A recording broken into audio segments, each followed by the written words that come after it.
Welcome, everybody, to TrineDay's Roundtable 40. Many faces of the King Kill cover. What really happened? I am Adam Finnegan, and I will be moderating today.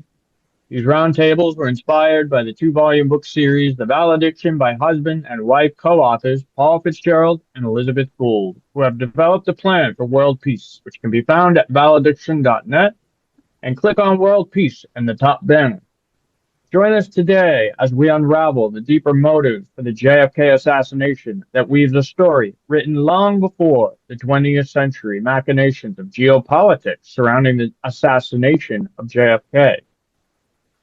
We will hear from a few speakers today, and then we want everybody to participate with questions and suggestions on how to make peace the foundation for life on this planet. But first, I'd like to introduce our host, publisher Chris Milligan. Thank you, Adam, very much. And thank you, everybody, for spending some time here with us today. And hasn't this been fun? We started this yesterday, but then Zoom went out, and so we didn't have it then, so we're going to have it today. And, it's been very interesting about, this round table started because of Paul Fitzgerald and Liz Gould's book Valediction that delves into the history of the Fitzgerald family, the John Fitzgerald Kennedy. And we did a ceremony in Dallas this last year where we released JFK's soul because, when you get shot, okay, it's a traumatic thing. And most of the literature says that your soul, is trying to search what's going on, and then it gets trapped there. And we released it. And one of the things that I have seen happen since we did that ceremony is the coming together of the understanding that Paul Fitzgerald has been working on for many, many years to try and understand, what happened. And the interesting thing here is we started off here exploring the valediction and wanting to bring JFK's vision for peace. And that also led us to a gentleman by the name of Henry George, another person who was buried unceremoniously in American history. And we're also doing a new book here too called Two World Wars and Hitler. And one of the authors of that's Jim McGregor, and he did an article called Neo-Fascism in America, about 10 years ago. And in there he wrote, "My interest in America began on the day after my 16th birthday, November 22nd, 1963. Okay, because when President John F. Kennedy was driven along Dealey Plaza to his death. And, I was thankfully alive when President Kennedy was our president. And it was a very wonderful time. Okay. And I generally start these off with a little reading from Mr. Kennedy's words because, yeah, there's people who say, well, he had speech writers. But, if you go back and look at his earlier stuff where he was mostly doing the writing, they were very good. And with the speech writers, they just got better. And this is from his address to the UN General Assembly on September 20th, 1963. We meet again in the and these are just some excerpts from it because if I read the whole speech, we wouldn't have any more time. We meet again in the quest for peace.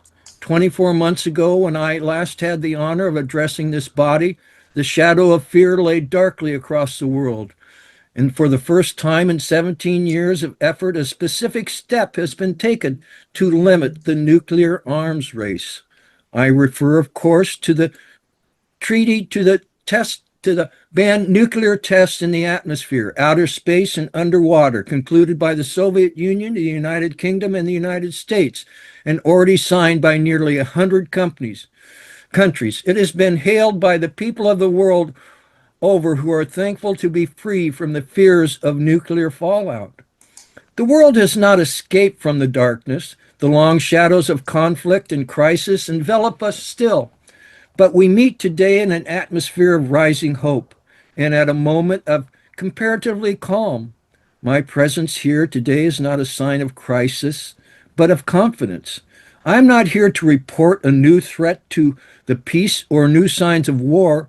I have come to salute the United Nations and to show the support of the American people for your daily deliberations.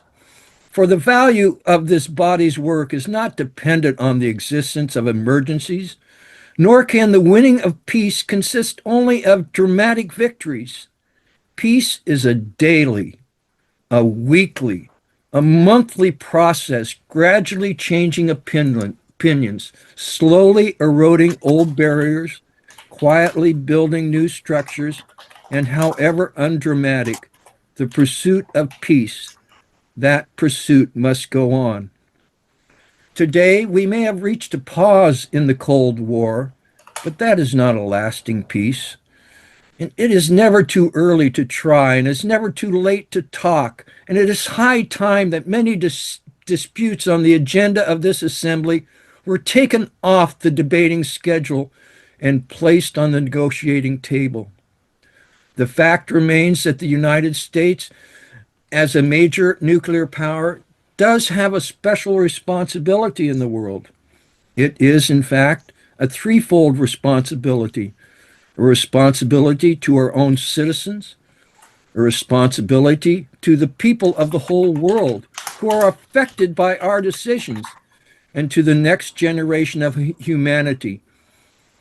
We believe the Soviet Union also has these special responsibilities, and those responsibilities require our two nations to concentrate less on our differences and more on the means of resolving them peacefully. For too long, both of us have increased our military budgets, our nuclear stockpiles, and our capacity to destroy all life on this hemisphere, human, animal, vegetable, without any corresponding increase of security. All these and other new steps toward a peaceful cooperation may be possible, but most of them will require, on our part, full consultation with our allies, for their interests are as much involved as our own, and we will not make an agreement at their expense. Most of them will require long and careful negotiations, and most of them will require a new approach to the Cold War, a desire not to bury one's adversities, but to compete in a host of peaceful arenas, in ideas, in production, in ultimately the service of all mankind. The effort to improve the conditions of man, however, is not a task for the few. It is a task for all nations, acting alone, acting in groups, acting in the United Nations. For plague and pestilence, and plunder and pollution, the hazards of nature, and the hunger of children are the foes of every nation. The earth, the sea, and the air are the concern of every nation, and science and technology and education can be the ally of every nation. Never before has man had such capacity to control his own environment, to end thirst and hunger, to conquer poverty and disease, to banish illiteracy and massive human misery. We have the power to make this the best generation of mankind in the history of the world, or to make it the last. But peace does not rest in charters and covenants alone. It lies in the hearts and minds of all people. And it is, uh, you know, there's no act, no pact, no treaty, no organization can hope to preserve peace without the support and the wholehearted commitment of all people. So let us not rest all our hopes on parchment and on paper. Let us strive to build peace, a desire for peace, a willingness to work for peace in the hearts and minds of all of our people. I believe that we can. I believe the problems of human beings are not beyond the reach of human beings. that treaty has been signed. It will not put an end to war. It will not remove basic conflicts. It will not secure freedom for all, but it can be a lever. And Archimedes, in explaining the principles of the lever, was said to have declared to his friends, "Give me a place where I can stand, and I shall move the world." My fellow inhabitants of this planet, let us take our stand here in this assembly of nations, and let us see if we, in our own time, can move the world to a just and lasting peace. Amen. And now I believe Alana Hartsock is going to talk a little bit about Mr. John Judge. Well, I'm so sorry, Chris, but I didn't know the order today, and I thought I would speak after Richard speaks. I think, No, if you don't mind. That's fine, Richard. Richard's not speaking. But he Well, can the speak. other person that's the Oh, I main mean- speaker. Oh, we are. You want to go after us? Alana?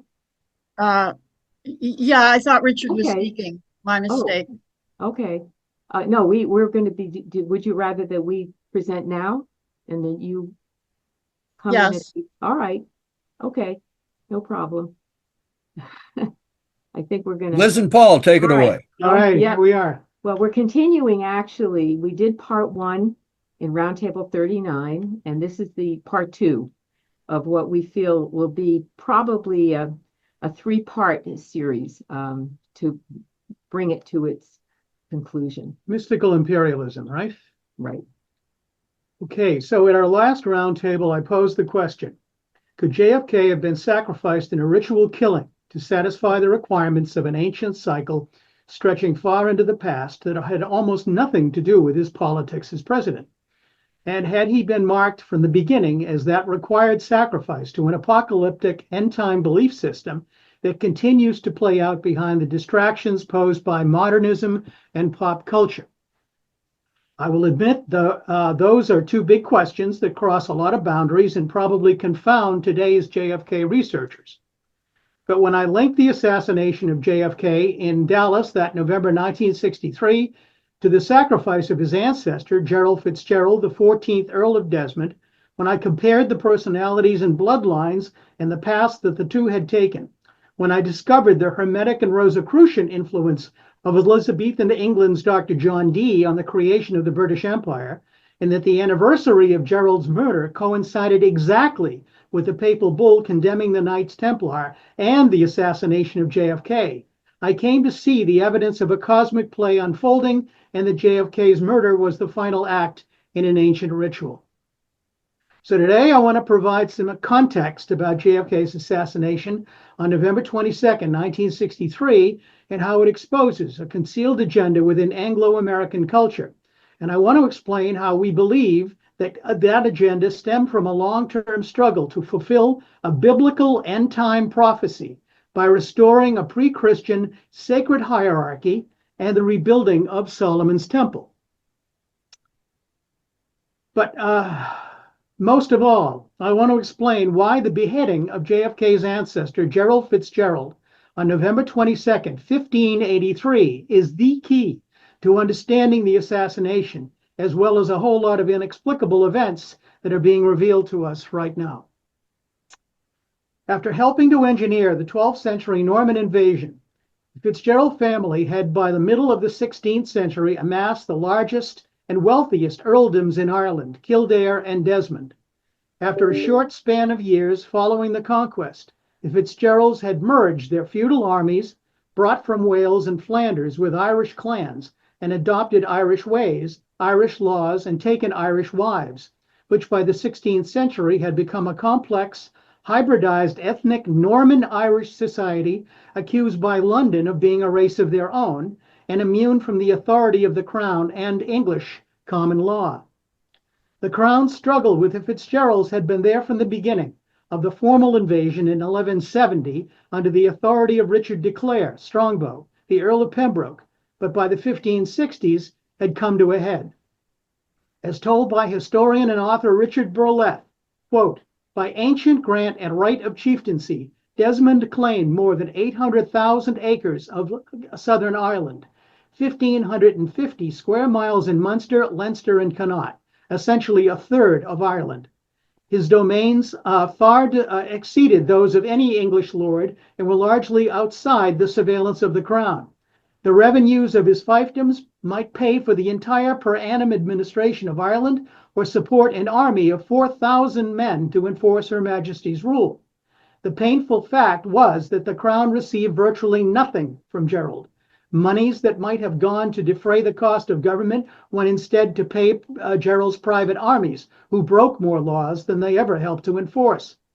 Added to that fact that Elizabeth faced revolt in Scotland and the North Country, that Henry VIII had left his daughter an insolvent kingdom on the verge of bankruptcy, and that Gerald's father, the 13th Earl of Desmond, had engaged in covert negotiation with Pope Paul III for the grant of sovereignty for Munster.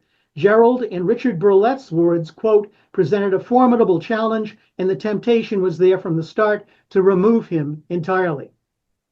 Having been imprisoned in the Tower of London for 3 years without trial and chronically ill from a poorly treated gunshot wound, Gerald found himself in the spring of 1568 on a London wharf plotting an escape arranged for him by Elizabethan sea dog and double agent Martin Frobisher. Caught in Frobisher's trap, Gerald was hauled before Elizabeth's spymaster Francis Walsingham and found guilty of treason, and in a bid to save his life offered a deal he couldn't refuse. Hand over his title, his inheritance, and the independence of his province, or die. Ireland's most powerful earl had been forced to submit to Elizabeth's inner circle and would spend an additional 4 years under house arrest. But those years would mark the beginning of great changes in Munster, as well as the court of Elizabeth I, that would put Ireland and the Earl of Desmond at the center of John Dee's use of Solomonic and angel magic to bring on the Second Coming and the reemergence of a sacred British imperial rule. Gerald's detention in London had left the earldom in the hands of his cousin, an expert military commander, James Fitzmaurice. Having to face down England's Protestant colonizers who'd rushed in to confiscate Gerald's property in his absence, Fitzmaurice had turned to the Pope and King Philip of Spain for help and transformed the confrontation into a holy war, which the Queen, with her meager resources, was in no position to win. Facing ecclesiastical censure and terrestrial attack, Dee and his circle believed magical practices could not only help Queen Elizabeth establish control over her disobedient Irish colony, but through the use of mathematical magic, enable Dee to acquire a more accurate measure of time to govern prophecy and thereby summon the correct angels necessary to deliver her as God's sacred empress. As described in the book, John Dee's Conversations with Angels by Deborah Harkness, quote, when John Dee began contacting the angels around 1569, European scholars and theologians believed they were caught up in the midst of events prophesied in the book of Revelations that would ultimately turn the final page of the book of nature. Citing the decay of the earth and the heavens, the reformation of the church, and the plethora of strange natural occurrences, Dee's contemporaries lamented the final days, looking forward to the reinstitution of peace, plenty, and prosperity. End of quote. In reality, whatever the Elizabethan theologians lament for the earth and heavens was, at that moment in 1569, their longings for prosperity and hope for the future were about to be supplied not by God, but by impoverishing the Irish Catholic population of Southern Ireland, specifically in Desmond, Munster. According to historian Richard Burlett, quote, the Irish morass swallowed much but gave nothing up.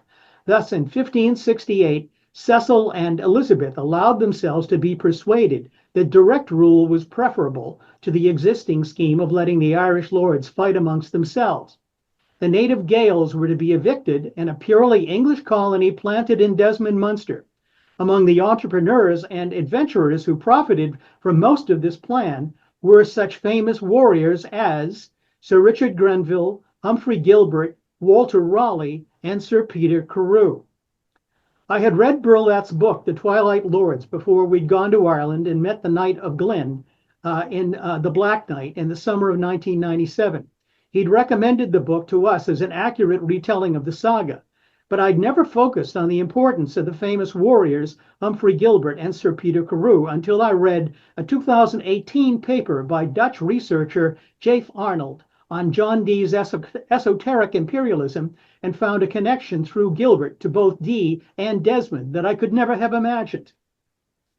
Dee, quote, Dee's familiarity with the Solomonic current, which manifested itself in the fullest textual and systemic form in the 1580s, can in fact be traced back to even earlier, coinciding with the development of Dee's imperial consciousness. Particularly noteworthy is Dee's relationship with England's first empire builder, Humphrey Gilbert, an advocate of imperial expansion, who is also known to have extensively practiced medieval ritual and ceremonial magic using Solomonic theurgic texts and been advised by Dee on exploration plans in 1567. As it turned out, Humphrey Gilbert and Dee were apparently part of a larger circle of practitioners with closely resembling magical operations, all of which involved conquest of the terrestrial realm, which Dee advocated, and which mastery of the celestial spiritual realm was seen as intimately connected. According to Burleth, Grenville, Gilbert, Raleigh, and Carew had been, quote, haughty and cruel beyond all reason to the population of Munster in delivering their eviction notice to the Irish, and had triggered an unexpected blowback by uniting the Desmond Irish under James Fitzmaurice as a response to their hated presence. As Burleth writes, quote, Fitzmaurice recognized as no Irish leader had yet the remarkable unifying power of a spiritual cause in his campaign to restore the Church of Rome to Ireland. That year, he would denounce Elizabeth, not because she was the Queen of the English, but because she was a heretic, illegitimate, and the Antichrist. As a shrewd military strategist, Fitzmaurice was also the clever politician that his cousin Gerald was not, making Gerald's return and the restoration of his rights and his hereditary privileges synonymous with Irish native rule. But in his quest for military support, Fitzmaurice also would receive a weapon of war from the Pope that would live down through the ages. And when I first came across it at a bookstore in Harvard Square in the summer of 1980, I found it hard to fathom. I'd spent 8 years in Catholic school and just finished making a documentary on the danger of the apocalyptic thinking behind the US-Soviet nuclear arms race, but I had never heard of the just war doctrine of the Catholic Church until I'd stumbled upon an article in Foreign Policy magazine titled Victory is Possible. Quote, nuclear war is possible, but unlike Armageddon, the apocalyptic war prophesied to end history, nuclear war can have a wide range of possible outcomes. Surely no one could be comfortable with the claim that a strategy that would kill millions of Soviet citizens and would invite a strategic response that could kill tens of millions of US citizens could be politically and morally acceptable. However, it is worth recalling the 6 guidelines for the use of force provided by the just war doctrine of the Catholic Church. Force can be used in a just cause with the right intent, with a reasonable chance of success, in order that, if successful, its use offers a better future than would have been the case had it not been employed. The Catholic Church had developed lots of weapons over the centuries to combat those who disagreed with their views.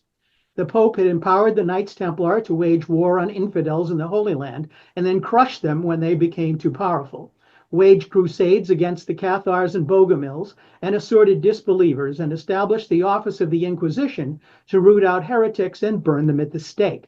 But for me, using a medieval papal doctrine as the legal basis for waging nuclear war with Russia in support of a neoconservative agenda just didn't make sense. And when I later learned that it had been invoked on behalf of the Fitzgerald family for an all-out war with the Queen of England, Elizabeth, exactly 400 years before, the walls began to close in. For Gerald and Fitzmaurice, the rebellion had been more than just a battle for land and titles. From its roots in the invasion of Ireland in 1170 to its outbreak in the First Desmond Rebellion of 1569, the conflict represented an existential war against a mortal enemy bent on eradicating the Fitzgerald family, their way of life, and the Irish people who lived it. To Elizabeth's Puritans, the Fitzgeralds represented everything they'd come to despise in Catholicism: and to her Neoplatonist advisors an example of God's plan gone horribly wrong. But to Elizabeth herself and her court astronomer, John Dee, the war against the Fitzgeralds represented a once-in-a-lifetime opportunity to reconnect the past with the present and restore the sacred hierarchy that existed before the fall of man. And so began an active effort to recreate the world through the power of angelic Solomonic magic, and thus the decision to use the Earl of Desmond as the sacred sacrifice to ensure that the angels would convince God to go along with his plan. According to Jason Louvre, author of John Dee and the Empire of Angels, quote, Dee created the plan for global Protestant victory over the church, a worldwide empire of angels with Queen Elizabeth I, not the Pope, as its spiritual and political head. Such a global Protestant hegemony would pave the way toward the second coming, and central to actualizing his plan was Dee's angelic system of magic. But as the plan for Dee and his circle of Neoplatonists approached its prophesied completion at the end of time, the war was being waged. The war that was being waged to do it was not going according to plan. By 1573, Fitzmaurice had rallied the Irish to the Earl's side, isolated the Protestant colonizers, burned them out of house and home, and driven them into the sea. According to Burleth, the plan to dispossess the Irish and colonize Ireland with English settlers was beyond the power and scope of the crown.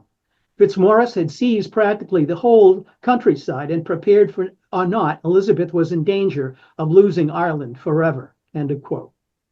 Despite the fact that the Frobisher-Walsingham trap of 1568 had ended Gerald's grip on power, after 5 years of war, Elizabeth had lost her stomach for the business and been forced to make amends. With her administration facing insolvency, the province of Munster ruined, and holy war with Catholic Spain on the horizon, there was a growing realization that Ireland might be better off with Desmond's presence than without it. So by the end of the summer 1574, Queen Elizabeth and her closest advisors surrendered to reality, and on September 2nd, fully restored Gerald to his full hereditary rights. According to Richard Burleth, at 43, he had already fought a full-scale feudal war, spent a total of 10 years imprisoned in a foreign country, had his worldly possessions and honors stripped from him, and watched powerlessly while his domains were methodically ravaged. By loyalty, not by virtue, a lord judged men. And before Gerald was a Christian or an Irishman, he was a lord. Munster would never owe him gratitude, but it would never disown him. By 1576, the law of Munster was once again Brian law, and the Brian judges aligned with the Fitzgerald clans living among the people. But as Gerald resumed his life as Lord of the South and consistently ignored Elizabeth's demands for Protestant reform and financial tribute, the stage was set for a confrontation, and by 1579, Gerald's cousin Fitzmaurice brought it home. Fitzmaurice's return from Europe that summer with a papal army of Spanish and Italians and a papal nuncio armed with the just war doctrine sealed the deal. Whether the army he'd brought with him was capable of defeating the English or not, which it wasn't, the apocalyptic world-ending event lobbied for by John Dee with Solomon's Angels was about to begin, and would in the end annihilate what was left of Gerald's Ireland and Desmond rule. Looking back and comparing the different accounts reveals how the war proved to be a family affair, as the Privy Council voted unanimously to dispatch an intercepting squadron of ships commanded by the known conjurer Humphrey Gilbert and his half-brother Walter Raleigh. After falling from favor at court, Dee had been working with Gilbert on navigation, cartography, and practical alchemy. In 1582, would join Gilbert's company to help plot the navigation of the Northwest Passage. As the squadron set sail for Dingle Bay, John Dee was well prepared to provide assistance if requested. According to numerous accounts, Dee had already reached the stage where he believed he was an adept of, quote, cosmopolitical mysteries, and prepared to convert those mysteries into political reality based on his use of the angelic magical ritual practice of Solomonic theurgic, a practice considered at the time to be one of the most dangerous and powerful applications of systematized medieval and Renaissance magic, recommended only for the most daring and initiated. According to one recent study, many of the most influential Latin manuscripts in this genre quote, claimed to pass on techniques and mysteries which had originally been revealed to King Solomon through a ministering angel sent to him by God. And many in particular promised a vast range of specific political powers, including the powers to, quote, destroy a kingdom or an empire, to have power over every man, to have 1,000 armed men, to form a castle that shall never be destroyed, and to cause danger both by sea and land. In his first recorded angelic action on November 30th, 1582, Dee addressed a spirit with the specific imperative of enlightenment as to an era of new people, new kings, and new knowledge of a new government. But it was in the practice of calendar reform that he may have influenced the most practical use of angelic mathematical magic to ensure that the forces of the cosmos worked on his behalf. And it is here in the numbering of days where we come to what historian Francis Yates referred to as a master key.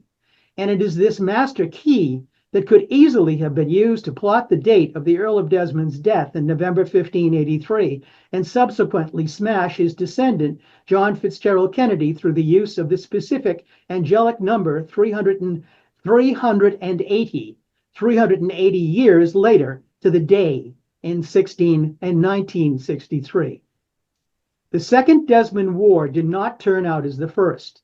After he declared himself a soldier of the Counter-Reformation, James Fitzgerald was killed in August of 1579 by sheer happenstance when he mistakenly raised his colors and cried, "Hail to the Pope," to a fellow Irishman standing on the opposite bank of a river, only to be shot in the chest by the man who yelled back, "God save the Queen and the devil take James Fitzmaurice." As was the custom at the time, Fitzmaurice asked his own men to take his head before he died, save it fall into the hands of an enemy sorcerer.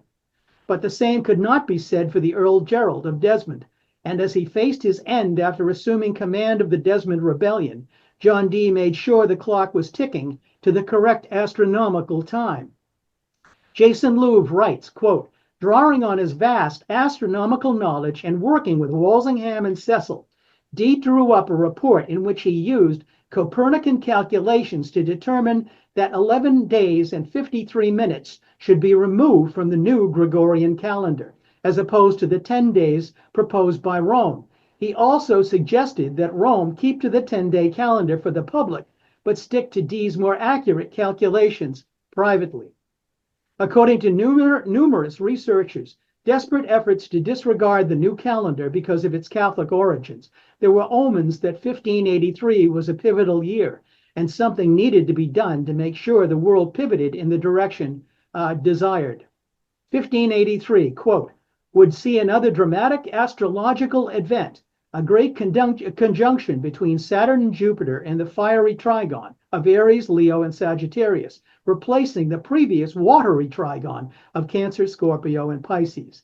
This would be only the seventh such conjunction that had occurred in history, one of which was the birth of Christ.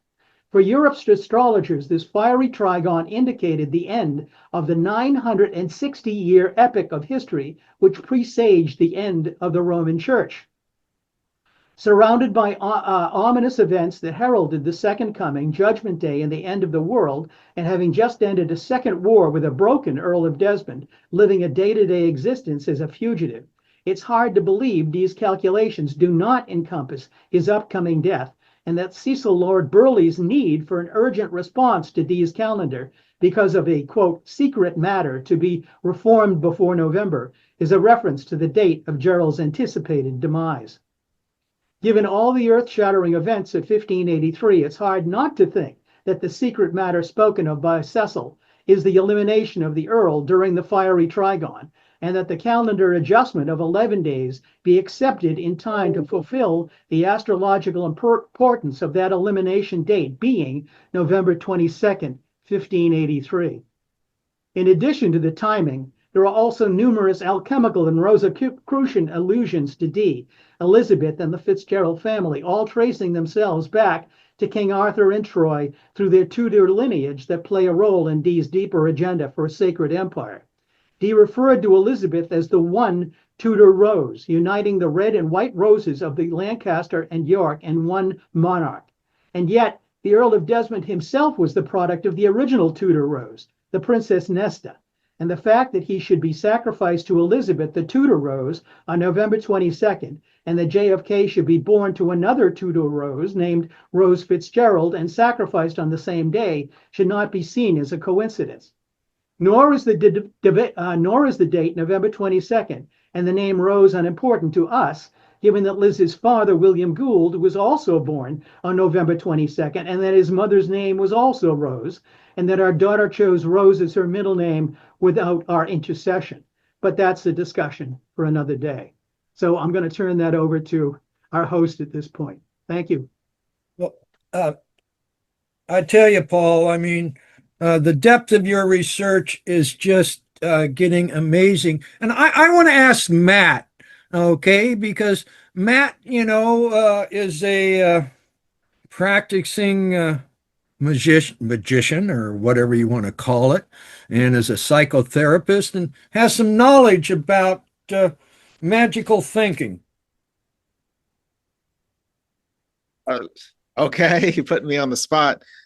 Well, first of all, I really want to encourage anybody who's never heard of John Dee, check out the book Empire of Angels, and it's about John Dee's work. And John Dee is essentially the secret chief of modern Western history. So when I hear Paul talking about John Dee, I am placing John Dee's importance in that historical context, and it will make a lot more, the importance of Paul and Liz's work will make a lot more sense the more you dive into John Dee. He is responsible for America, arguably. And so those are my thoughts, Chris. Okay. Thank you, Matt. Alana, you ready to talk about John Judge and JFK? And then Well, I need to share, so I need to send a request that you let me share. you can do it. Okay. Do it now. Yeah. Okay. Can you guys, can you see a slide that says, Yeah. what would John Judge do? You can see it. And you see, okay, good. So yes, when Richard sent out an email to at least some of us, and he had a kind of a woodblock cut of John Judge's face, and he was asking what would John Judge do, and I kind of really became alert because I knew that John Judge was somebody who had deeply researched for decades what are true conspiracies, brought forth evidence on all kinds of things and recorded it well. And I had met him. And here's the background to John Dee. He was involved with the School of Living Community Land Trust since its establishment. People that founded it had a farm in Ohio, and then they moved out, and he actually bought that land. And then one of their land trusts was in Freeland, Maryland. It's still there. It's called Heathcote. And it was a meeting at Heathcote where I met John Judge. And then a few years later, a friend of a friend in York, Pennsylvania, was John Judge's last partner before John Judge passed, and her name is Marilyn Tenenhoff. And she was charged with taking the 3 floors of boxes that were John Judge's research material, and she found a place to house them. It's now the Hidden History Museum or Hidden History Center in York, Pennsylvania. So these were connections that were personal ones important to me. So here's the slide that shows just a few of those boxes in York at the Hidden History Museum and Research Center in York.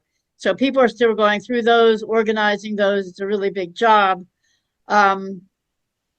So what does this have to do with what Liz and Paul just said? Well, they're talking about how firmly imperialism was established and how, in a way, the light went off and Britain became an imperial power, which means a top-down power over others, not with others. It means conquering of territory and so on.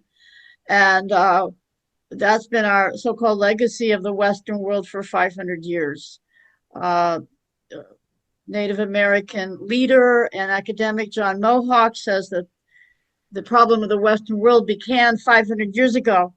And he was referring to when the common lands was enclosed and the common people were kicked off of the common lands into great impoverishment and hunger as the barons enclosed and privatized the land. So the answer to the question of what would John Judge do, he helped to create the 4 graphs, he and Mildred Loomis, who founded the School of Living Land Trust, that were published in the Green Revolution School of Living's magazine quite a long time ago. I'm thinking it was 1955.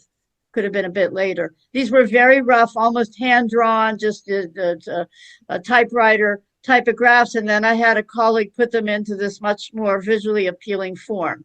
So this is going to answer the question because John, being so associated with his whole life with the economics of peace put forth by the School of Living, Ralph Bersotti, Mildred Loomis, and they were both inspired and informed by their economics by Henry George.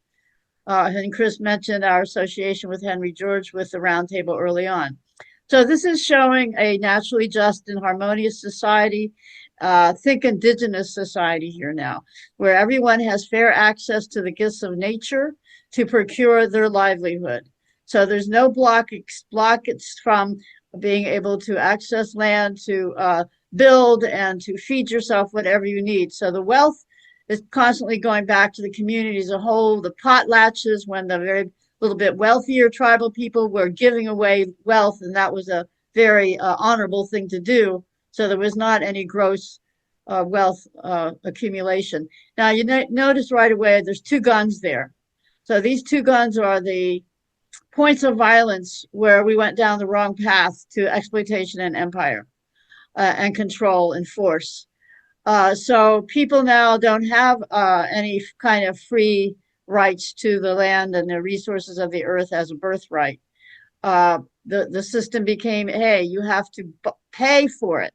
You have to pay land rent, or the next gun shows interest. If you want a mortgage payment, then you have to borrow from the private banks, which were usually established from those who had grabbed the land and resources and privatized them for their own profit.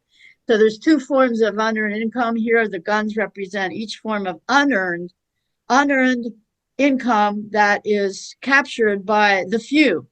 And think the top 1%. Think the handful of billionaires who own most of the wealth of the world. So the rent leak is the unearned income, which goes into the privilege fund. Privilege is private law, and the usurious interest going into unearned income. So you have the land problem and the money problem. The 2 are intricately connected. So when people must pay rent for access to land, exploitation of labor begins. Because of this rent leak, people can't get capital without borrowing from the privilege fund lending system and paying interest. So what do these few who accumulate so much from exploiting the rest do with their vast wealth? Well, this is where the Wetiko, the native Lakota people have called it now, this very narrow, greedy, privileged consciousness that can't see much further than their own tip of their nose anymore, because they're so focused on maintaining power and privilege. So they use their funds to acquire control over the government structure so that they can maintain control of and gain more access to land and resources around the world. So now you have a democracy that's exploited by the few for their own interests. And if any of you know a little bit about U.S. foreign policy, you know that our U.S. foreign policy is full spectrum dominance on earth, sea, land, and outer space. That continues to be U.S. foreign policy. So the armaments and then the investments in foreign countries, always investing, being able to have the funds to so-called invest and own the land resources or control them, and then also the capital that comes from the rest of the world. So collectors of this privileged fund invest in land and resources in so-called underdeveloped countries, and to quell protests, investors call for military intervention. If you've read Smedley Butler, who was awakened after he was no longer the top general in the United States some decades ago. He saw that this is what he was fighting for. He was fighting for the banksters and the big landowners. But the surface story is always something good you're going to do. I mean, is it some kind of sacred task to restore some kind of freedom and something honorable? But those are always the surface lies for this control of the resources. There's only one more slide to this, but between this one and the next one, which shows solutions, I'm going to mention that I've been reading Robert Kennedy's book. You can see it here. It's the American Values Lessons I Learned from My Family. And there's a very, very interesting section because as a child of 9, I believe it was, when JFK was killed, and then all of his research afterwards, it becomes very, very clear that JFK, he had to hide the transcript, the papers about the American University speech from most everyone in his administration. They would have done everything to prevent him from making that fabulous speech. So Bobby Kennedy names names here. And also JFK was for liberators like Lumumba in the Congo, who wanted the Congolese resources be used for the Congolese people. And the CIA assassinated Lumumba, but they didn't tell JFK that until 4 days after his inauguration, and he was crushed. He was so crushed to hear that Lumumba had been assassinated. Also, JFK supported Sukarno in Indonesia, and Sukarno was for, again, utilizing the resources of the country for the people. JFK also wanted to not allow the oil companies to have depletion allowances, not to keep them from having to pay taxes on the oil that they owned and controlled. So he made a lot. Is this privilege fund, is this whole system in this slide that where this was a structural injustice. And all kind of research, who killed Kennedy, how did it happen? It was the faces of this privilege system that's causing imperialist havoc and has for all these centuries. It is this structure, the conscious and unconsciousness of this structure that killed JFK. Now, is this the magical imperialism that Liz and Paul have been talking about? I believe it's using the power of the focus of intention, however you might describe that magic. Powerful mind with a focused intent to maintain power and control through the land and money systems. It's totally against natural law and against humanity.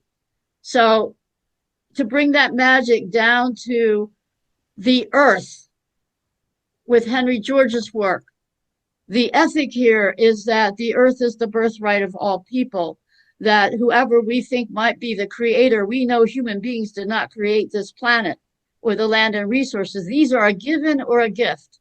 And if equal rights is to mean anything, it surely must mean equal rights is a birthright to our earth. And that buying and selling and profiteering and speculating in the nature creator-given land and resources is immoral, unethical, and wrong. Very, very, it causes extreme injustice and the wars and the suffering, the poverty, the homelessness that we have today. Now, what is this? This shows a new form of democracy. I've been calling it Earth Rights democracy. It sees that the purpose of governance is to sustain and protect the human right, each and every one of us, as an equal birthright to our land and resources. So that is to be not the power to protect the few property holders and the big wealthy people, which our government now for the most part does. Governance would maintain that sacred right of each person to the land and resources. So you see, there are no guns here. There's access to the earth because we have an advanced, developed economic system, and land acquires a value and resources acquire a value. That value is now the resource rent fund, we call it. That value goes back to the people while any other tax, labor, capital taxes are removed, so that labor has full purchasing capacity, full fair access to land, to self-employ. If you can't get a job that is a decent kind of job, there can be plenty of land where you can have self-sufficient livelihoods. I'm surrounded by small farms where I live in Pennsylvania. There's still a viable small farm culture, a lot of Mennonites, some Amish, and my own ancestry is small farms. So I'm almost done here. So the privileged fund is now equitably returned to society by the public collection of the land and resource rents. This unearned is created by society. The unearned income goes back to society. And workers, which is most everyone, with their just economic opportunities restored, can now accumulate capital through their own savings, whether that be a house or factory equipment, whatever you need as the capital tools, yourself or through a combination with other workers. You can don't have to borrow with interest. You can retain that from your savings. So you have the economic justice, and abundance and peace are restored. So that's the challenge of our time. The last slide, this is a sign in my front yard. It says warfare or earth share. And we still seem to be needing to learn this little lesson, thou shalt not kill. Okay, thanks for listening. Amen. Amen. Thank you very much, Alana. Richard Bartholomew, you knew Mr. John Judge. What do you think about, and you were with us at that ceremony in Dallas. What do you think of all of this that we're trying to do here and what Alana just said? Unmute. You need to unmute, Richard.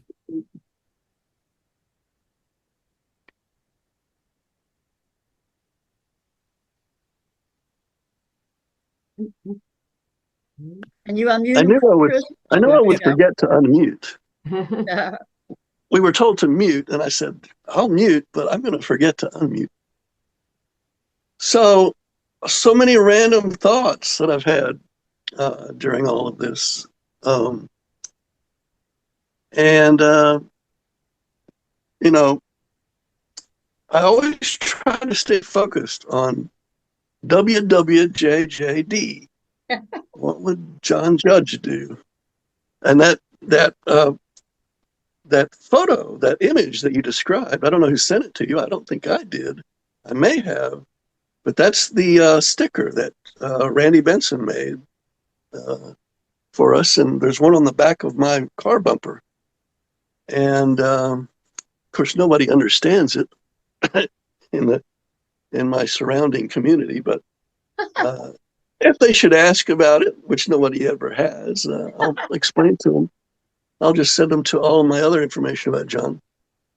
But I like to think that I'm staying focused on John's main themes. Of course, I can't hold a candle. I will say that up front. John always said he couldn't hold a candle to Mae Brussel. Well, I always say I can't hold a candle to John Judge.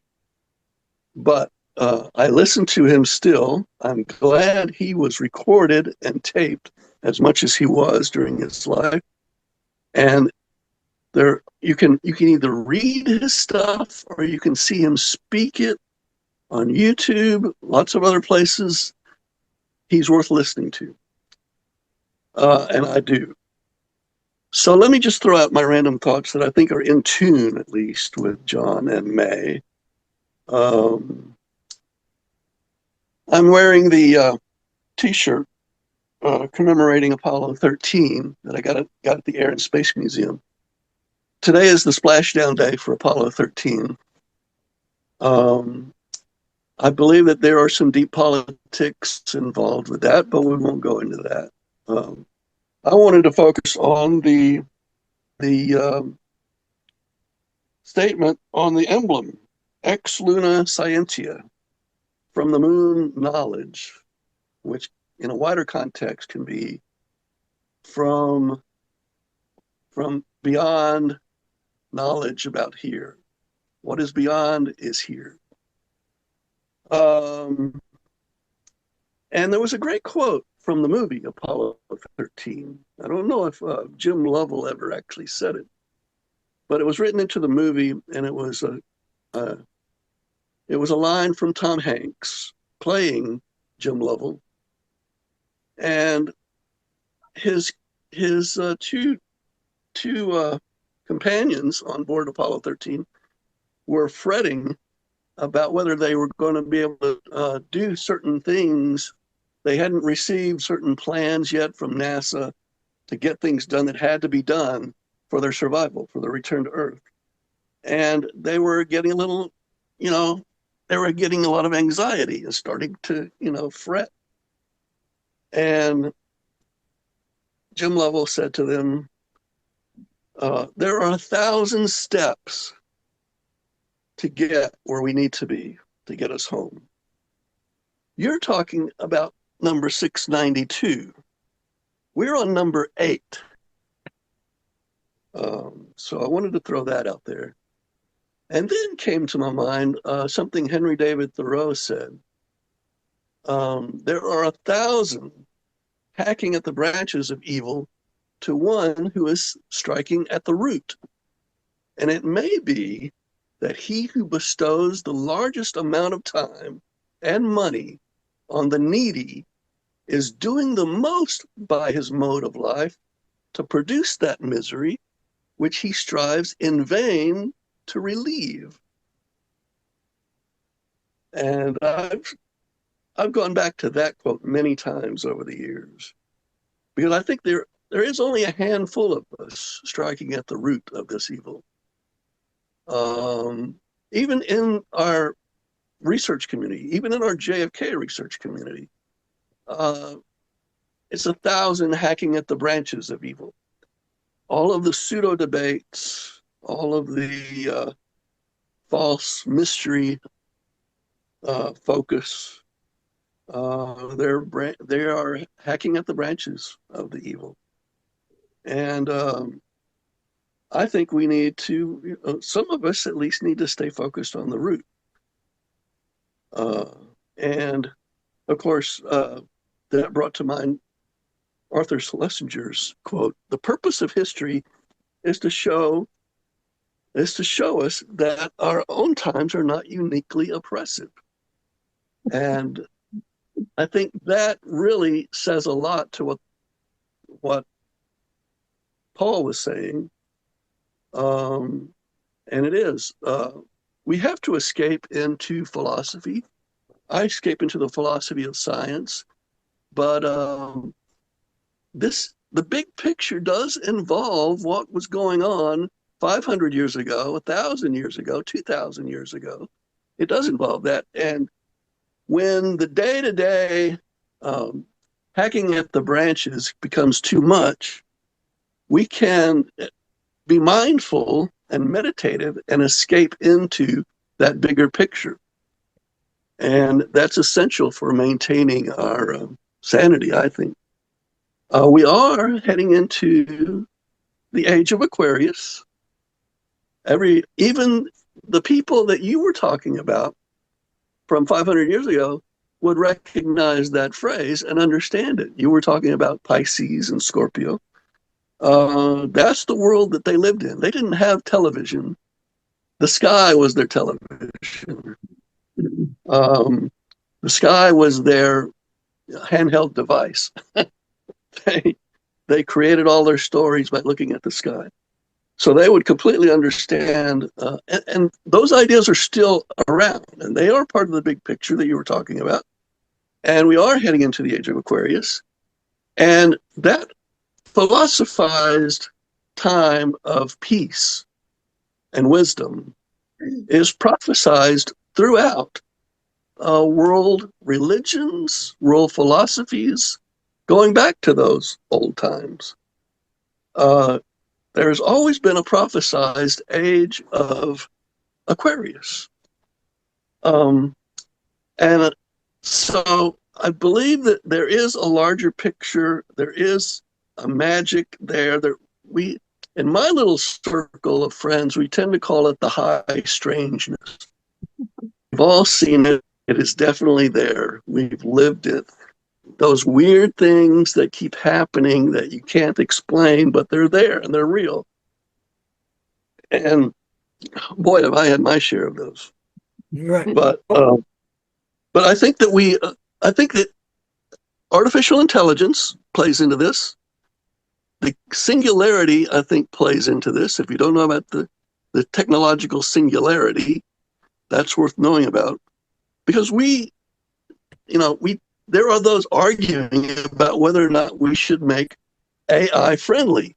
Well, I go with the school of thought that says that there's no reason to even worry about it, because if the universe is constructed towards benevolence, if it's a benevolent universe, then AI will eventually evolve itself into that benevolence, because I believe that evil is flawed intelligence and unflawed intelligence is benevolent. Now, on the other hand, if you see the universe as malevolent, then there's nothing we can do to teach AI to be benevolent. So it's really out of our hands, and all we can do is watch what happens. Personally, I think from what I've observed in my nearly 70 years on this planet, in this world, is that intelligence is essentially benevolent, and the universe is constructed towards benevolence. Amen. And I think that that's where we're headed, and I think that's what all of the philosophies and religions about the kingdom of heaven on earth, the age of Aquarius, it has many, many names, but they've all philosophized it, they've all prophesized it, and we are heading to that. And I think AI will know. AI, the singularity, just as a quick definition, the singularity is when artificial intelligence worldwide reaches the level of human intelligence worldwide. And you have to really mentally grasp what that means. That means that it will know everything we know. Everything we talked about today, AI will know that.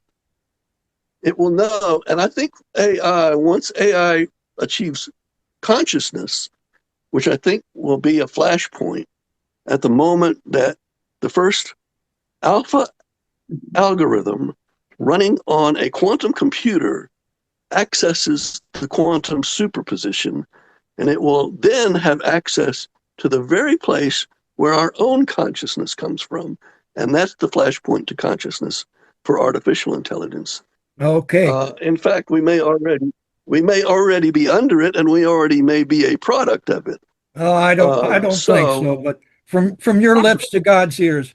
Yeah. I want to get Bruce has to leave here a little bit before we open up the floor to everybody. See if Bruce has some comments, and then we'll have the floor open for everybody and have some discussion. Thank you very much, Chris. I have a comment, like a gift, about what Alana talked about, but more broadly, her more broader or more branded expertise, at least in the context of these roundtables. And then a question for Paul and Liz. Those discovering Alana for the first time here, not only do I recommend all the past roundtables here that featured not only Alana, but the explorations of Henry George's economics and their power for prosperity. Check those out.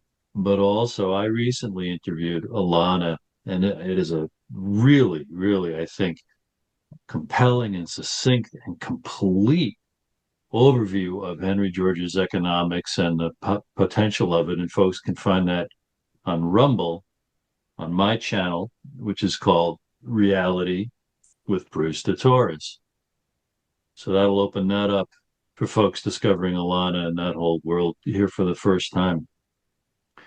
Focusing on what Paul and Liz talked about and what Paul was teaching us about this at least 500-year history background to JFK's assassination. I believe I correctly remember Roundtable 33 that folks can find on YouTube at the channel Valediction Vision, I think was a real great one.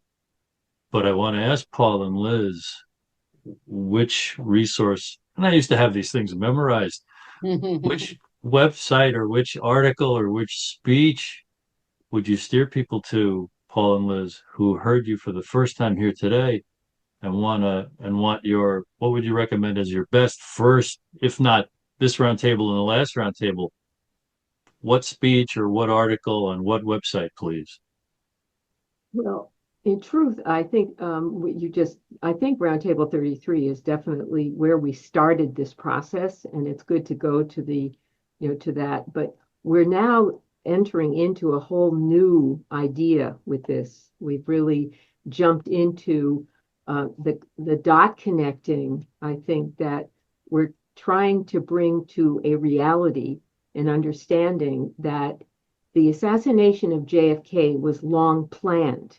And I don't mean by Allen Dulles or the mafia or the CIA in the modern era. We're talking about the more ancient CIA that were referred to as Knights Templar by Wild Bill Donovan at the creation of the OSS. So you have to go back to the first important date of November 22nd in 1307, which was the suppression of the Knights Templar by the papal bull.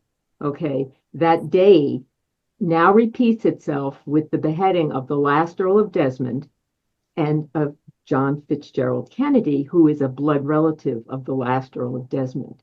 So the whole focusing now is completely opening up an entirely new idea of the meaning of JFK's death, of the purpose of his death, that actually completely removes it from almost the modern era as being particularly relevant at all. Yes, there were many, many people who wanted him dead. Yes, they contributed to the entire event that day, but they were not the organizers of what had to be organized at the highest levels that only possibly 33rd degree Masons and others of that ilk and Rosicrucians of that ilk would have been able to plan the ritual conclusion of something that really was inaugurated in 1307 that found its completion in November 22nd, 1963. So that would be, I think, our recommendation, the number 33. And of course, Valediction Books, I think, is a good place to also go, to get a sense of this history and its relationship to us too. Thank you. I think I said my piece. Okay. I mean, they've just released a whole bunch of files and everything, and they're saying, well, maybe these people did something, maybe these, but still, the official line of the government is Lee Harvey Oswald shot the president, and there's the secret societal system is the one that has the ability over these long spans to create these type of rituals and these type of things. And and it's about sacrifice. Okay, they're killing somebody. Okay, putting his blood on the ground to try and affect something. Okay, and there's a lot of people that look at 9/11 as a type of ritual sacrifice. And another thing we might want to think about is that wars, to a certain extent, are blood sacrifices. We're working in this latest book, about two world wars, and one thing when you look at World War I, you look at it really hard. I mean, they extended it, and there was a lot of blood spilled on the ground. Okay, so war and peace is more than just war and peace. Well, the sacrifice, Chris, I would like to add, I think, and I'd like everyone here to consider this, that what we've been living through is the age of sacrifice. But that doesn't mean we have to continue that. We may, Amen. in fact, we actually want people to consider that that JFK could be considered the last martyr if we really begin to understand where we are right now, which is actually, we are actually beyond the age that delivered him as the final sacrifice. And we like to consider that in November 22nd, 1963, really was the formal end of the British Empire that was created in 1583 with the sacrifice of the last Earl of Desmond. And that what we're in now is actually an interregnum. We are in between what was and what will be. But the difference between every other interregnum in this age of sacrifice, it was only a new imperialist that would come forward. So what you were dealing with was, progressive imperialist versus, demonic imperialist. That's really where we were. And I think we really have the power to choose something entirely different, because I think we're all aware of the fact that we don't really want this structure to move forward with us, but we need to understand its purpose and why we went through it. And I think that's the key to understanding the true nature of the martyrdom that JFK really accepted for us, in effect, by taking on the role of president and leaving the legacy he did intact, so that we could go back and see what his purpose was, and that it wasn't a mindless event, that it wasn't just an act of violence. It was actually very ritualistic.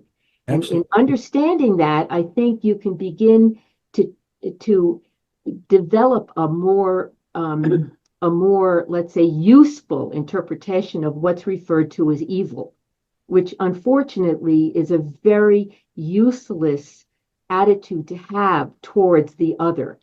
Okay, I think, and we all know that there is some part of ourselves that's in the other. So it's good to, start with that. I think, if anything, the central point of what we're saying here is that there has been a freight train running through consciousness for most of our experience, in terms of our Western experience, in terms of our civilizational approach.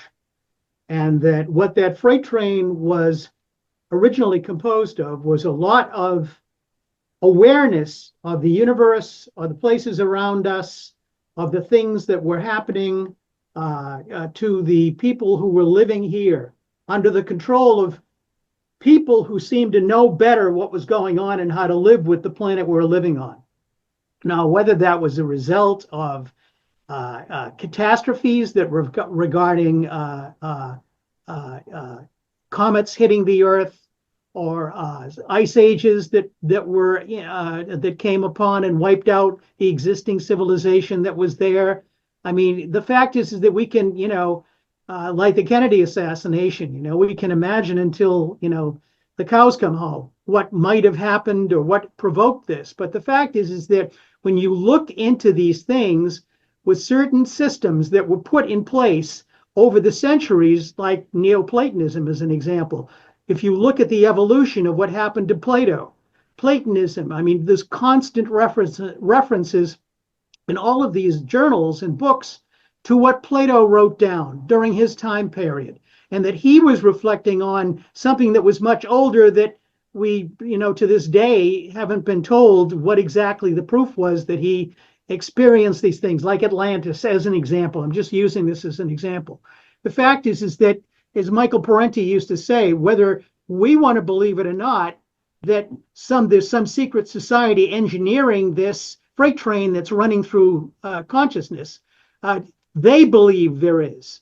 And those secret societies recruit people along the way that are helping to maintain this separate group of people, the elites, who are managing the rest of humanity. And so you can see right now that in terms of, our own personal experience, we had an experience with the anti-war movement. We had an experience with Hair and Jesus Christ Superstar. We had an experience with the movie industry and with the music industry. And it all seems to all wind up with the same story happening again and again. The new ideas, the people I know from being in theater in the late 60s and early 1970s, there were plenty of talented people. You work on Broadway in New York, you've got people that can basically do anything. And the fact is that certain people get selected, get picked out of the crowd, and they get put forward and pushed forward. I mean, take Tom Hanks as an example. I remember saying to Liz years ago, when Tom Hanks was in his 5th movie and it still wasn't successful, I said, there's obviously some guy behind him or some group behind him that wants him to succeed as a representative of somebody somewhere. And the fact is that he did. He stuck. He finally hit with a movie that worked, and then he got another movie that worked, and he was there. Okay. Now, you could look at the music business. It was the same thing. You run into lots of people who could sing, who could dance, who could write music. And the fact is that those weren't the ones that succeeded, and it was always really kind of interesting. And then when I realized, I worked for Robert Stigwood organization when I went down to New York and was in Superstar. And they were connecting people at the time to the Stigwood had moved in from Australia. Yeah, he'd moved into Australia. He'd gone. The first director that I had in hair in 1970 was Jim Sharman. Jim Sharman was an Australian, and he went and he did a big mistake when he staged the Boston production. He used an American flag with zip ties in it, so that the people, when they did the nude scene, came up through the zip ties on an American flag. Well, everyone thought that was wonderful. I mean, oh my God, this is incredible. But to the local Veterans Association, that was a no-name. That was a sacrilege, exactly. So they basically, our lawyers had to take it to the Supreme Court. They shut it down. So, I mean, this is the kind of thing that, was going on in the 1970s. Thought it made a difference, but the fact is that, as I said, my line at the end of the day is that there are things. And what you can see is we've delved into this issue right now as we delved into the Afghan issue when we came upon it in 1979 and 1980. And what we discovered is that there was a whole series of agendas, interlocking agendas that were going on that that were never presented on the evening news. And that there were managers in there in various news organizations that were making sure that the official narrative was presented. But then there were narratives within narratives. And so now we're all kind of wandering around, wondering what's going on a daily basis. And so anyway, that's my 2 cents. Well, that's a strong 2 cents there. Does anybody have some comments here? I see nobody putting up their hand. Bill, have you got something to say? I don't see a hand raised button. I was looking for it. This is Robert Morningstar. Oh, okay. If I may. Hi, Chris. Hi. Hi. Well, what I'd like to say is hello to everyone. And I would like to say that I knew John Judge very well. We were very good friends. And let us not forget William Kelly, his partner. I remember when I exposed the doctoring of the Zapruder film, John Judge came up to me and he had a glint in his eyes and he was smiling and he said to me, many years ago, I wrote a short story, a science fiction story about somebody in the future who would come along and use computers to find out the truth, the JFK assassination. And he looked at me and thinking, well, here you are. Yes, here I am. I am the man who proved that the doctoring of the Zapruder film was the greatest example of mind control that the world has ever known until after 9/11. I subsequently proved that anatomically, the Warren Commission report, autopsy report, was a total fabrication. That brain that they described did not exist in anyone's brain and cranium except that of Officer J.D. Tippit. Officer Tippit was killed specifically to provide a brain that had been shot with one bullet and could be proved in an autopsy that it was killed with one bullet. However, the x-rays do not match the facts. I would also like to say that I have a deep, ongoing, eternal bond with John F. Kennedy and his soul. His soul and mine have merged. I am here because on the night that Ronald Reagan was shot, John F. Kennedy's ghost came out of the grave and almost killed me. He almost killed me of fright. I begged him not to lift the veil, and so I have lived to tell the tale. Wonderful. He gave me, he impressed me, he branded my brain with information that would sit dormant for 13 years. Because if I had come out with it at that time, I was warned by the I Ching. I would suffer probably injury and possibly even death. To wait 10 years and then I would know the story. I was very gratified to read Mr. Fitzgerald's speech at the Dallas conference. And Mr. Fitzgerald, I discovered almost all those things that you have discovered. I discovered them independently. John F. Kennedy's murder was a ritual within a ritual. It embodies, first and foremost, the slaying of Osiris by his evil twin brother Seth. Killing of the body, the dismemberment of the body. It involves the slaying of Hiram Abiff by the 3 assassins. It involves the triple sacrifice of the Jewish high holy days, which sacrificed a bull, a sheep, and a scapegoat. John F. Kennedy was the bull, J.D. Tippit was the sheep, and Lee Harvey Oswald was the scapegoat. And it is a high ritual Masonic murder that it's like those Russian dolls sculptures. You pull them, oh, there's another one inside, and another one inside, and another one inside. So it is like that. So I was very gratified to read your revelation, actually, of what you have done, Mr. Fitzgerald, with the secret family history. Now, I'd like to ask you a personal question.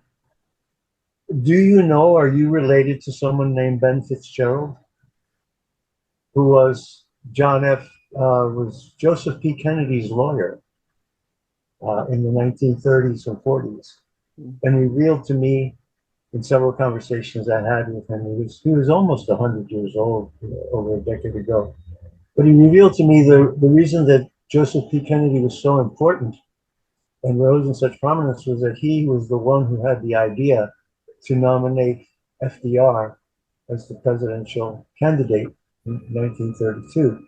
Mm-hmm. And FDR said to him, well, Joe, if you'll lead the steering committee and get me the nomination, I'll run. So it turned out that 3 Irishmen, I don't remember the third one's name, but James Farley, Joseph Kennedy, and the third one, who was a publisher, really drove that nomination to fruition. So I was wondering if you knew Ben Fitzgerald or if you're related to him. In my particular case, no. No? That's not somebody. My grandfather came from Ireland in 1900, and the farm is still in the family, and he basically went back in 1957 and he left it in the hands of his brother. His brother said, what's the story with the farm? Mm-hmm. And the farm is right in the middle of Desmond, Ireland, right in the middle of Desmond, Munster. Mm-hmm. And we visited the Knight of Glyn back in 1997. And an uncle of mine worked for the State Department, had pulled out all of these documents, and we also hired some people to do some research on it, and we got the same results. And he'd worked. Apparently, it turns out I presented it to the Knight of Glyn, and the Knight of Glyn said, there's no question that you're connected to the Fitzgerald family of JFK. He said, there's no question about it. And so, bit by bit, we pieced the story together, but they were very much involved with the life of Ireland, not the ones who'd come over here. The JFK's Fitzgerald family had come over. His grandfather had come over earlier in the 1840s, but mine didn't get here until 1900. But he got very active, and the two of them met together, and they agreed that they had many, many relatives in common. Yeah. Okay, we have 3 hands up. There's one more statement. I'm an ardent student of all histories, American, European, and Asian history. And I found out many years ago that the man standing in the painting of George Washington crossing Delaware, the man standing behind George Washington, his name was John Fitzgerald. Yeah. Okay, so thank you. It's Thank really you, been Robert. good picture. I think Yeah, Ed Dotson has a hand up, and then we'll get to Matt and then to Bill. Okay. Well, there's so much to absorb of what's been discussed today. I'm not sure I am in a position to say much of anything about what I heard from Paul. A couple comments. What Mr. Bartholomew said,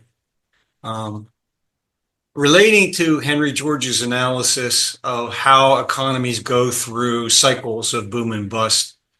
Most Georgists, put that in quotes, believe that we're headed for systemic collapse and that could happen as soon as 2026.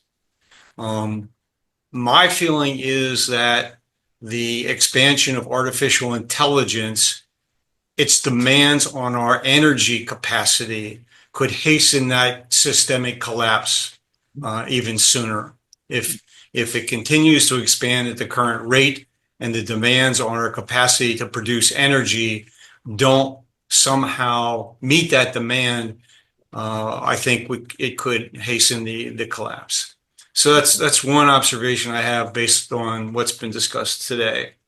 My dear friend Alana, I only have one quibble with what she told us, and it's my own view of the difference between moral law and natural law. My view is that Henry George was not correct in referring to natural law as good, inherently good. What is natural is good. I believe that we ought to be referring to natural law as descriptive rather than prescriptive, and that what Henry George was calling for was really moral law. That we have to understand what is moral, what is just, in order to then interpret what we're doing to be either moral and just or immoral and unjust. And I think the term natural law fails in that respect. And so that's really all I have to contribute today. That's great. Thank you, sir. Matt, you're next. Okay, thank you. Well, I just wanted to voice my agreement with Richard Bartholomew and his very optimistic, positive thoughts about artificial intelligence. I would argue perhaps the exact opposite. No offense, Edward. But I put a book I would highly recommend anybody who is interested in a more sort of higher consciousness view of artificial intelligence. Check out Ben Goertzel's work. And the whole sort of, there's a lot of weeping and gnashing of teeth regarding AI. So I really wanted to jump in and just say I agree with Richard. And also, we don't have to worry about energy. I mean, free energy was discovered in 1989. It has been suppressed since then. So, all right, Richard, you're with me. Actually, it's Stanley Pons is a family friend of my family. So that's my 2 cents. Fusion. Bill Stranger. Hi. First, Hi. let me just ask that was who was the name on the AI book you were recommending? Bing what? Goertzel, Ben Goertzel. Ben. How do you spell the last name? It's in the chat there. Goertzel. The consciousness explosion. He is the person who coined the term AGI. So all of the AI people you see in the news today studied with him, or they're just furthering his work. I get on calls every so often, actually weekly, with a group of people who are interested in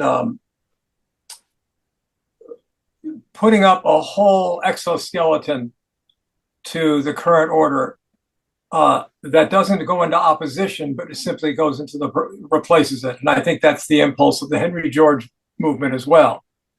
Simply do something different rather than oppose what exists, because whatever you oppose grows in strength. You become stronger. My own feeling about the wave of evil that's being described in all these different forms is that I think everybody here, from what I gather, recognizes that they're not just it's not a materialist pen to body minds, but there's just subtler forces involved. And that these subtler energies can be turned good or bad. So here's the issue.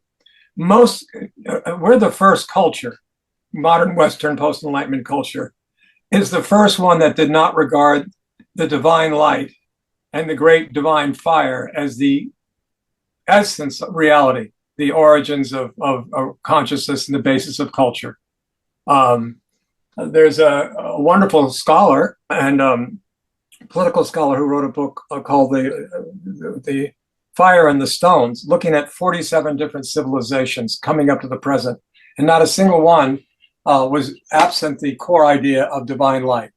And we also usually understand the end of the medieval era and the beginning of the Enlightenment era is a transition when culture went from valuing contemplation of the light, the mystery of the greater reality, contemplation, absorption in it, a relaxed, devoted engagement was substituted for then action and change in the world. And there's something very positive about the Enlightenment motive because it was more of an empowerment of human creativity. But the people of that time who were most aware, like Pico della Mirandola, the Renaissance Platonists and so on, they valued the creative opening of the Enlightenment period of greater political freedom and so on, but they didn't want to throw out the sacred. They saw no reason to. And you can point to different cultures around the earth that had investigated the mechanistic sciences, even under the Sung dynasty in Alexandria and so on. They looked in the mechanistic processes, but they also understood these subtle processes. Well, what's the difference between that and now?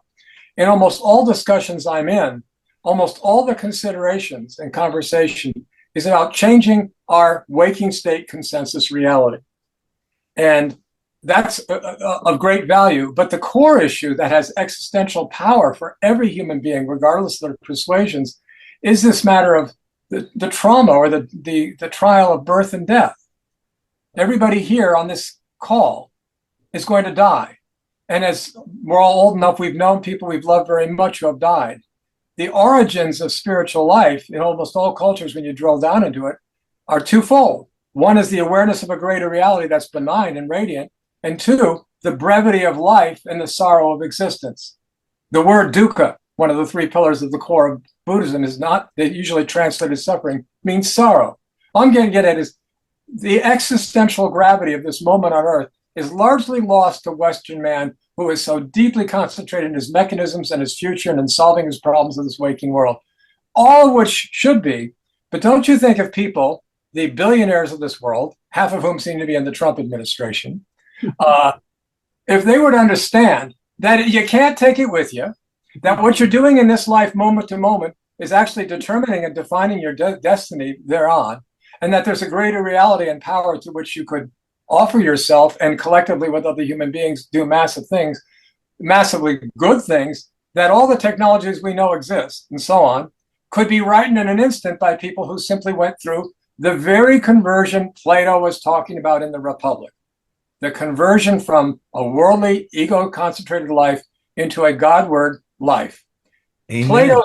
Plato basically didn't believe that ordinary people could do it. So he came up with the noble lie to keep them in line while this small guardian group of male and female renunciates ran the world. We're not in that position anymore. The ordinary man or woman do have the power to run the world, although we do not seize it collectively. So it seems to me that the ordinary man or woman must be given higher and enlightened wisdom and the inspirational force to aspire to it by being reminded of brevity of life, greatness of transcendence available in this moment. So if we can illustrate that and combine our movements, I think we combine with everybody across the planet, especially outside the NATO countries who seem to be the most blinkered on this. Just a final point. It's a matter of astonishment to me that the United States under Biden and under Obama and now under Trump are bombing the one country that has one of the greatest preservations of sacred Sufi esoteric Islamic culture, Yemen. A place with it's amazing that that's not even noted, much less the fact, for example, that in the last few days, 150 Jews were permitted to meditate or pray or whatever they do in the Al-Aqsa temple in Jerusalem.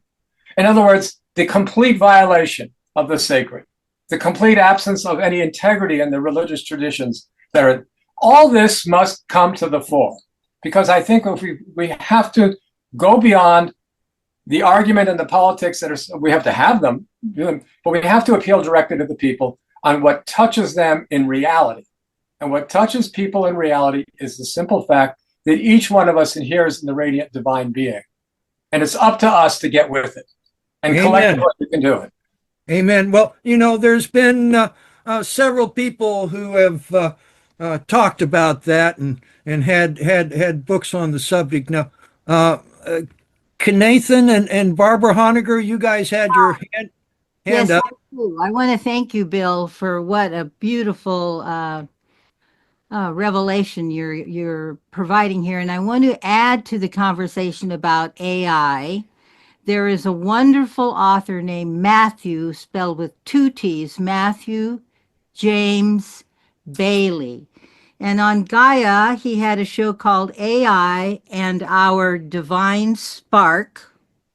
And his website is inventingworld3, the number 3.com, inventingworld3.com. He's been a guest on our show, The Other Side of the News, several times. And he addresses exactly what you're speaking about, Bill. And I would love to put the two of you in touch. I think it would be a very productive conversation. Thank you. Oh, thank you. Thank you. Ed, you have the last words here. Oh, I'd like to say something, Barbara. Okay. Barbara. Okay, Barbara. Sorry. Well, the first thing I just want to remind people about, who was it who said that John Judge said he couldn't hold a candle to May Brussel? Who was that earlier in the program? Richard Bartholomew. Richard Bartholomew, yeah. Well, I just wanted people to know that in the last year, a little bit more of her life, both John Judge and myself and May Brussel synchronistically lived here in Carmel Valley, California, where I still live. And in the last year of her life, May wanted very, very much to write a book, Chris. Mm-hmm. And she never got around to it because of her radio programs that took so much time. I can relate.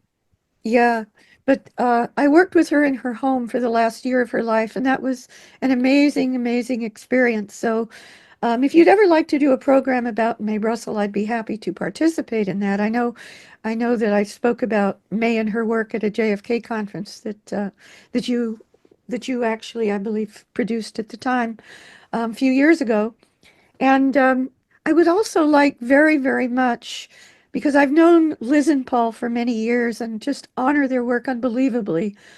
I have a larger context to the Valedictorian story, to this sacred sacrifice story.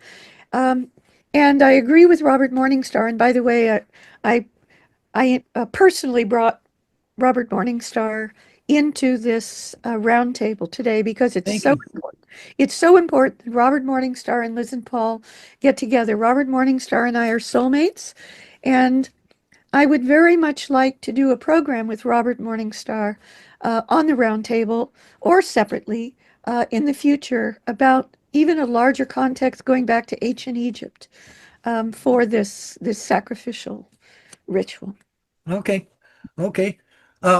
We can work on that. Ed, we're already past our time, so quickly, I just want to make sure that I did not leave a wrong impression about my agreement with Alana in her presentation. I share her values. I share, her analysis.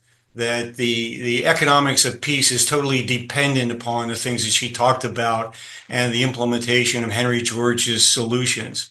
I just wanted to point out the issue of language is so important, and that's why I've come over the years to question the use of the term natural law as being inherently reference to the good.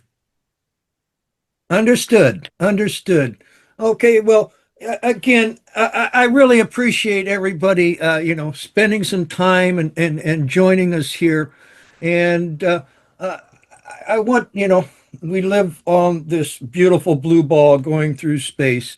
And I want to read just a few more words from Mr. Kennedy here to end us on.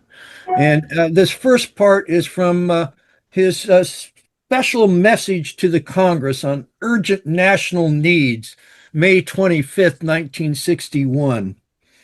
Finally, our greatest asset in this struggle is the American people. Their willingness to pay the price for these programs, to understand and to accept the long struggle, to share their resources with others less fortunate people, to meet the tax levels and close the tax loopholes, to exercise self-restraint instead of pushing up wages or prices or overproducing certain crops or spreading military secrets or urging unessential expenditures or improper monopolies or harmful work stoppages, to serve in the Peace Corps, to strive for excellence in their schools, in their cities, and in their physical fitness and that of their children, to take part in civil defense, to pay higher postal rates and higher payroll taxes and higher teacher salaries in order to strengthen our society, to show friendship to students and visitors from other lands who visit us and go back in many cases to be the future leaders with an image of America. And I want that image, and I know you too, and you do, to be affirmative and positive. And finally, to practice democracy at home in all states, with all races, to respect each other, and to protect the constitutional rights of all citizens. And now just a few words from his most famous speech, the commencement address at American University, Washington, D.C., June 10th, known as the Strategy for Peace. All of this is not unrelated to world peace.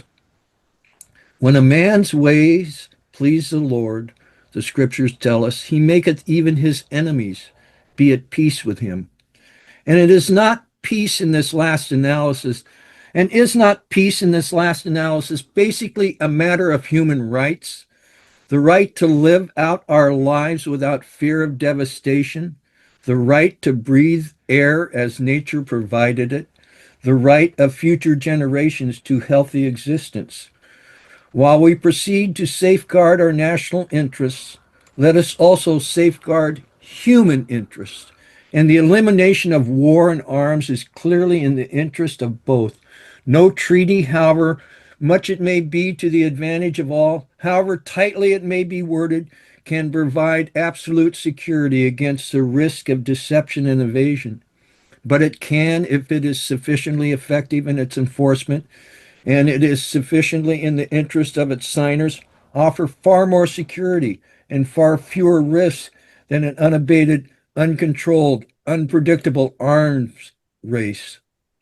The United States, as the world knows, will never start a war. We do not want war. We do not now expect a war. This generation of Americans has already had enough, more than enough of war and hate and oppression. We shall be prepared if others wish it. We shall be alert to try and stop it. But we shall also do our part to build a world of peace, where the weak are safe and the strong are just. We are not helpless before that task or hopeless of its success. Confident and unafraid, we labor on, not towards a strategy of annihilation, but towards a strategy of peace. Onwards to a better future for our children. Amen.